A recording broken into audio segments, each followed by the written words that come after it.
खुदा तुम मेरी हस्ती को भी नबूस कर देता अगर खुदा एक आदमी, 2 आदमी, 3 आदमी, 10 आदमी, 15 आदमी, 20 आदमी खुदा का। कभी वो अपने गुनाहों को खुदा की मदद से मंसूब करता है और कभी कहता है जब मैं ये सब कर रहा था तो खुदा कहाँ था। जावेद इकबाल की पर्सनैलिटी और उसकी मौत वो मिस्ट्रीज़ हैं जो आज तक सुलझ न सकी। जावेद इकबाल की डायरी के मुताबिक उनको सीरियल किलर एक ऐसी ट्रेजेडी ने बनाया जो उनके साथ 90s में हुई। मेरे मुंह पे राइफल के बट मारकर खोपड़ी टुकड़े टुकड़े कर दी गई, आंखें जाया, जबड़ा तोड़ दिया गया, मेरी रीढ़ की हड्डी फ्रैक्चर कर दी गई और मुझे चलने फिरने से माजूर कर दिया गया। ऑपरेशन में घर, कारोबार, गाड़ी, हर चीज़ बिक गई। मेरी ज़िंदगी के रास्ते मुझे खुदकुशी की तरफ ले जाने लगे तो मैंने अकेला जाने के बजाय दर्जनों अफराद को साथ ले जाने का फैसला किया और दुआ की जो खुदा ने कबूल कर ली और मेरे दोस्त मेरे लिए फरिश्ता बन गए और इंसानी खून की ये होली वजूद में आ गई।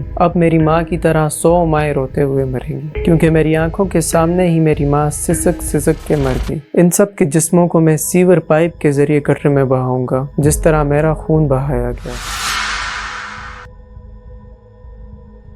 27 नवंबर 1999 को जंग अखबार को एक पैकेज मिलता है जिसे EMD सेक्शन से कंसर्न बंदे को भेजा जाता है। यह पैकेज उस वक्त जंग के क्राइम रिपोर्टर जमील चिश्ती को मिलता है जिसमें 75 बच्चों की पिक्चर्स, लेटर्स और एक डायरी मिलती है। इस लेटर में 100 बच्चों के कत्ल का एतराफ़ किया होता है। इसके साथ हर एक डिटेल्स दी गई होती है। इससे पहले इसी तरह का एक पार्सल थाना रावी रोड को भी मौसूल होता है लेकिन पुलिस इस चीज़ को ज़्यादा सीरियस नहीं लेती क्योंकि हाउ इज़ दिस पॉसिबल। एक नॉर्मल दिखने वाला शख्स 100 बच्चों के कत्ल का एतराफ़ करता है जिनकी उम्र 6 से 15 साल के दरमियान है और फिर उनकी बॉडीज़ को कट करके एसिड में डिकम्पोज होने के लिए डाल दिया जाए। जावेद इकबाल ने गवर्नमेंट इस्लामिया कॉलेज से इंटरमीडिएट किया। जावेद के फादर ने उसके लिए 2 प्रॉपर्टीज़ ख़रीदी जिनमें से इसने एक को रेजिडेंस बनाया और दूसरे को स्टील रिकास्टिंग बिजनेस के लिए यूज़ किया, जिसके बाद जावेद के घर का सारा खर्चा इसी बिजनेस से पूरा होता था। जावेद इस बिजनेस में काम करने वाले बच्चों को रखा करता था जो कि ज़्यादातर स्ट्रीट बॉयज़ हुआ करते थे या तो ऑर्फन्स। जावेद लाहौर के अलग अलग हिस्सों से बच्चे ढूंढता, उन्हें जॉब ऑफर करता, उनसे उनकी खाने पीने का एक्सपेंस बर्दाश्त करने के लिए कहता और उन्हें काम के लिए ले आता। But he has paedophilia. वो इन बच्चों को सेक्सुअली असॉल्ट किया करता था। उन्हें तो ये भी नहीं पता कि उनके साथ क्या हो रहा है। वो सब तो यहाँ काम के लिए आया करते थे। जैसे जैसे जावेद का बिजनेस ग्रो कर रहा था वैसे ही जावेद की एज भी बढ़ रही थी। घर वालों ने इसे शादी के लिए कहा। काफ़ी अरसा घर वालों से इनकार के बाद जब घर वालों ने फोर्सफुली इसे कहा तो जावेद ने खुद अपने लिए लड़की ढूंढना चाहिए क्योंकि जावेद अरेंज मैरिज पे बिल्कुल भी बिलीव नहीं करता था। इसके पास एक लड़का काम किया करता था जिसके बारे में जावेद को पता था कि इसकी एक बहन भी है। इसने उस काम करने वाले लड़के की बहन से शादी की। She was also an orphan and belongs to lower middle class। शादी के कुछ टाइम बाद जावेद की मैरिज लाइफ डिस्टर्ब होने लगी। सेक्सुअली असॉल्ट का जो काम ये शादी से पहले किया करता था वो अब बढ़ चुका था। जावेद अब पहले से कई ज्यादा बच्चों को काम पे रखने लग गया था। वो इन बच्चों के लिए नए कपड़े खरीदता, जूते खरीदता, उन्हें अच्छा खाना खिलाता। उसके बाद वो इन बच्चों को घर ले जाकर टीवी के सामने बैठा देता जिससे वो बच्चे फुली इसके साथ कंफर्टेबल हो जाते थे। And later he assaulted them। Javed ने 90s में लाहौर के किसी बच्चे को सेक्सुअली असॉल्ट किया था जो कि ऑर्फन नहीं था, जिस पर इसकी फैमिली ने एक कंप्लेंट फिल की जिसके बाद पुलिस की तरफ से ऑपरेशन किया गया। खैर जावेद तो उन्हें नहीं मिला लेकिन इसके फादर और इसके 2 भाइयों को 7 दिनों के लिए पुलिस ने अरेस्ट किया। लेकिन 8वें दिन पुलिस ने जावेद के घर से एक बच्चे को अरेस्ट किया जिसकी जमानत के लिए ये खुद पुलिस स्टेशन चला आया और उसकी रिहाई के बदले अपनी गिरफ्तारी दे दी। इस बच्चे की गिरफ्तारी पर जावेद अपने फादर और भाइयों पर बहुत ज्यादा गुस्सा हुआ और अब्यूज करने लगा फॉर अरेस्टिंग द बॉय। उसकी इस हरकत से आप खुद अंदाजा लगा सकते हैं कि वो बच्चों का किस कदर एडिक्ट था। जावेद का फैमिली मेंबर्स के साथ रिलेशन बचपन से ही ठीक नहीं था। वो इसे बाकी बच्चों से कंपेयर करते थे, बहन भाइयों से कंपेयर करते थे जिससे जावेद एग्रेशन में आ जाया करता था। आधी रात को जाकर बाकी घर वालों को जगा देना, शोर करना, वो इस तरह की हरकतें किया करता था। जावेद ने 2 शादियां की।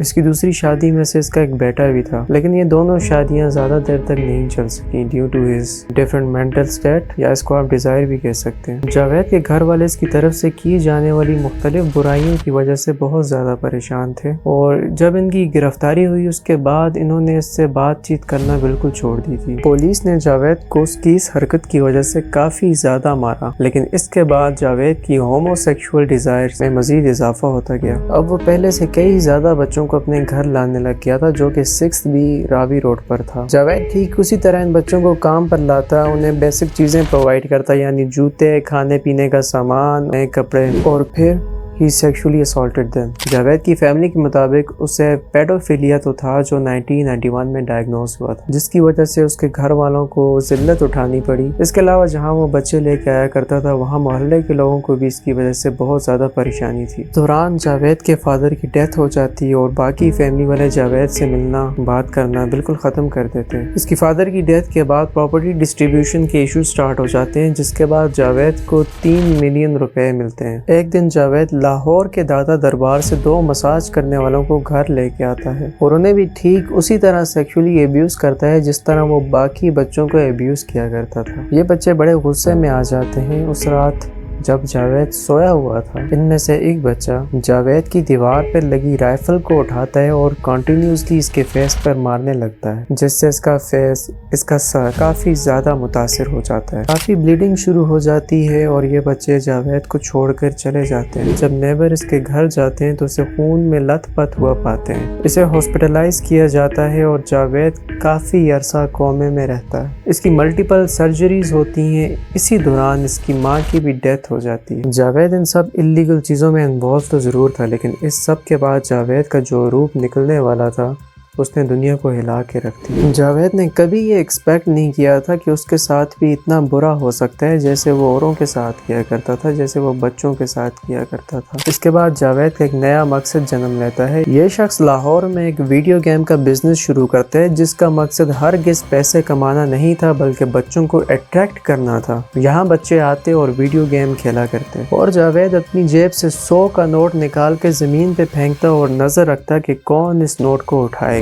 جب کوئی بچہ اس نوٹ کو اٹھا لیتا تو وہ اسے گھر لے جا کر اس کے کپڑے اتار کر اس کی تلاشی لیا کرتا تھا، اس کو سیکشولی اسالٹ کرتا، اس کے بعد اپنی طرف سے اسے کپڑے دیتا جس پر ایک نمبر لکھ کر اس بچے کی فوٹو لیتا۔ یہ سب کرنے کے بعد وہ اس بچے کو ٹی وی کے آگے بٹھا دیتا، خود اس کے پیچھے بیٹھ جاتا اور گلے میں رسی ڈال کر اسے مار دیتا۔ ان بچوں کو مارنے کے بعد ان کی باڈی پارٹس کو کاٹ کر گھر کے بیسمنٹ میں لے جا کر ایک ڈرم میں ڈال دیتا تھا۔ جاوید دیکھتے ہی دیکھتے ایک مونسٹر میں کنورٹ ہو گیا تھا۔ اس کا غیر انسانی رویہ بچوں کے ساتھ زیادتی سے بڑھ کر ان کے مرڈر کرنے پر آ چکا تھا۔ اب خون کی یہ ہولی شروع ہو چکی تھی۔ اس نے 100 دنوں میں 100 بچوں کو اسی طرح مارا۔ جاوید نے پہلا مرڈر 20 جون 1999 میں یاسر نامی بچے کا کیا، جس کا تعلق حافظ آباد سے تھا۔ 26 جون کو دوسرا، اور اسی طرح 13 نومبر 1999 تک اس نے 100 بچوں کا قتل کر لیا۔ 27 نومبر 1999 جب جنگ اخبار کے کرائم رپورٹر جمیل چشتی کو یہ لیٹر ملتا ہے تو کچھ ٹائم کے لیے وہ بھی یہ سوچنے پر مجبور ہو جاتے ہیں کہ کوئی ایسا کیسے کر سکتا ہے۔ ساتھ ہی اس میں جاوید اقبال نے لکھا ہوتا ہے، اگر آپ کو اس بارے میں مزید جاننا ہے تو آپ 6 بی راوی روڈ میرے گھر کا وزٹ کریں، وہاں آپ کو ساری ڈیٹیلز مل جائیں گی۔ Even he wrote in the description of that diary کہ اس نے ان بچوں کو کس طرح مارا۔ دے فاؤنڈ 2 بیگس، جس میں سے ایک پہ لکھا ہوا تھا 100 بچوں کے کپڑے اور دوسرے پہ لکھا ہوا تھا 100 بچوں کے جوتے۔ بیسمنٹ میں جانے پر ان کو کچھ ڈرمز ملتے ہیں جو کیسٹ سے بھرے ہوئے تھے۔ ان میں جاوید نے ان بچوں کے باڈی پارٹس کاٹ کر ڈالے ہوئے تھے اور دیواروں پر خون کے نشان لگے ہوئے تھے۔ جب اخبار سے یہ سٹوری دنیا کے سامنے آئی تو لاہور میں ایک ماتم بچھ گیا۔ ہر ماں کی آنکھ آنسو سے نم تھی۔ لا انفورسنگ ایجنسیز دن رات اس کیس اور جاوید کے بارے میں انویسٹیگیٹ کر رہے تھے۔ اس وقت لاہور کے D S P Tariq Kumbo اور SHO تھانہ راوی روڈ عاشق مار تھے۔ جاوید کے گھر جانے پر they found each and every thing as per his diary. وہ جگہ جہاں وہ بچوں کو ٹی وی کے سامنے بٹھا کر ان کے گلے میں رسی ڈال کر ان کا مرڈر کیا کرتا تھا۔ بیگز جن میں بچوں کے شوز، کپڑے اور ان کے ساتھ وہ ڈرمز جن میں بچوں کو کٹ کر کے ڈالا ہوا تھا، جن کے کھولنے پر بیسمنٹ میں ایک عجیب ہی گندی سمیل پھیل گئی۔ جنگ اخبار کے سینئر کرائم رپورٹر جمیل چشتی اپنے ایک انٹرویو میں کہتے ہیں کہ جب انہوں نے इन ड्रम्स को खोला तो एसिड की वजह से इनका हाथ जल गया था। Even Javed wrote in his diary कि इन दिनों उसने एसिड को डाइल्यूट कर दिया और पानी की क्वांटिटी को ज़्यादा कर दी है, जिससे आपको बॉडी पार्ट्स निकालने में आसानी होगी। How horrifying is this, he was so inhuman. इस स्टोरी के निकलने पर जावेद दुनिया का तीसरा बड़ा सीरियल किलर बन जाता है। लॉ एनफोर्सिंग एजेंसी से दिन रात ढूंढने में लगी हुई थी। जावेद इकबाल के घर वालों को अरेस्ट किया जाता है, लेकिन कोई इसके बारे में नहीं जानता कि ये कहाँ होता है। जावेद की डायरी में यह भी लिखा हुआ था कि मैं दरियाए रावी में सुसाइड करने लगा हूँ, लेकिन ऐसा हुआ नहीं। फिर एक दिन जावेद खुद जंग के ऑफिस आता है और अपना जुर्म कन्फेस करता है। इस दौरान जर्नलिस्ट की तरफ से काफी सारे सवालात किए जाते हैं। आपने 200 बच्चे क्यों नहीं कत्ल किए, 100 क्यों? इंतकाम नहीं कर रहे थे ना, फिर इंतकाम नहीं कर रहे थे। मेरे पास आज भी इतने पैसे थे कि मैं ये सिलसिला जारी रख सकता था। कितने पैसे? अगर कल को आप जो जितने मारे हैं उनमें से 3-4 बच्चे घरों को वापस आ गए, फिर आपका सारा ये कोई नहीं आएगा। किस तरह आप कहते हैं कोई नहीं आएगा? देखते ही देखते मिलिट्री एंड पुलिस इस पूरे ऑफिस को अपने घेरे में ले लेती है और जावेद को अरेस्ट कर लिया जाता है। जावेद के ट्रायल स्टार्ट हो चुके थे, लेकिन हैरानगी की बात है जब इसे कोर्ट ले जाया जाता है तो इसके फेस पर अजीब सी स्माइल थी। इसे अपने किए पर जरा भी रिग्रेट नहीं था और ना उन माओं की फिक्र थी जो रोज इसके घर जाकर अपने बच्चों के कपड़े और जूते ढूंढा करती थी। आखिर उन पेरेंट्स पर क्या गुजरी होगी, इससे जावेद को जरा भी फर्क नहीं पड़ता था। ऐसा लगता था कि जैसे उसने अपनी जिंदगी का मोटिव अचीव कर लिया हो। जावेद इकबाल साथ इस काम में मुलव्वस अपने दोस्तों के बारे में भी बताता है। इस गलीज काम में जावेद के 3 दोस्त भी उसके सहूलतकार रहे, जिनमें साजिद अहमद उम्र 17 साल, मोहम्मद नदीम उम्र 15 साल और मोहम्मद साबिर उम्र 13 साल शामिल हैं। जावेद इकबाल को ट्रायल्स के बाद गिल्टी पाया गया। इसको और इसके साथियों को कुछ ऐसी सजाएं सुनाएंगी जो इससे पहले पाकिस्तान में किसी को नहीं सुनाई। उस वक्त के जज अल्लाह बख्श रांझा ने पाकिस्तान की तारीख का वो वर्डिक्ट दिया जो जावेद इकबाल डिजर्व करता था। Javed Iqbal will be taken to Minar Pakistan and will be strangled with the same rope he used to kill. His body will be cut into 100 pieces and dissolved into acid. इसके अलावा साजिद अहमद को sentence of death, Mohammad Nadeem को 182 साल उम्र कैद, जबकि मोहम्मद साबिर को 63 साल उम्र कैद की सजाएं सुनाएंगी। इसके बाद इन्हें कोर्ट लखपत जेल भेज दिया गया और इसके बाद 8 अक्टूबर 2001 जावेद इकबाल और इसका दोस्त साजिद अहमद अपने अपने सेल में मुर्दा पाए जाते हैं, जिसका cause of death jail authorities ने सुसाइड बताया और कहा कि जावेद और उसके दोस्त साजिद अहमद ने बेडशीट का इस्तेमाल करके खुद को हैंग किया। जावेद इकबाल की पर्सनैलिटी और उसकी मौत वो मिस्ट्रीज हैं जो आज तक सुलझ न सकी। Javed Iqbal is one of the most complex type of serial killer.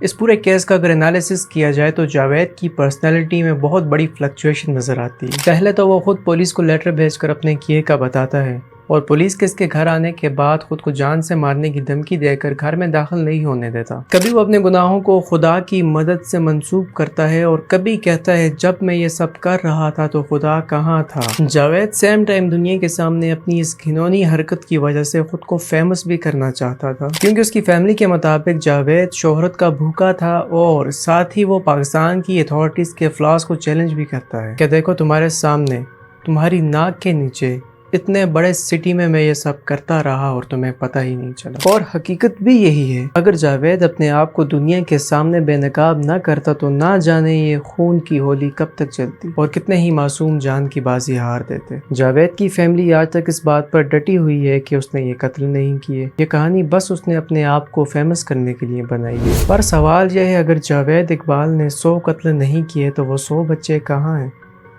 जिनकी फ़ोटोज़ और डिटेल्स पाकिस्तान के क्रिमिनल रिकॉर्ड में आज तक महफूज है। मिलते हैं ऐसी नेक्स्ट वीडियो में।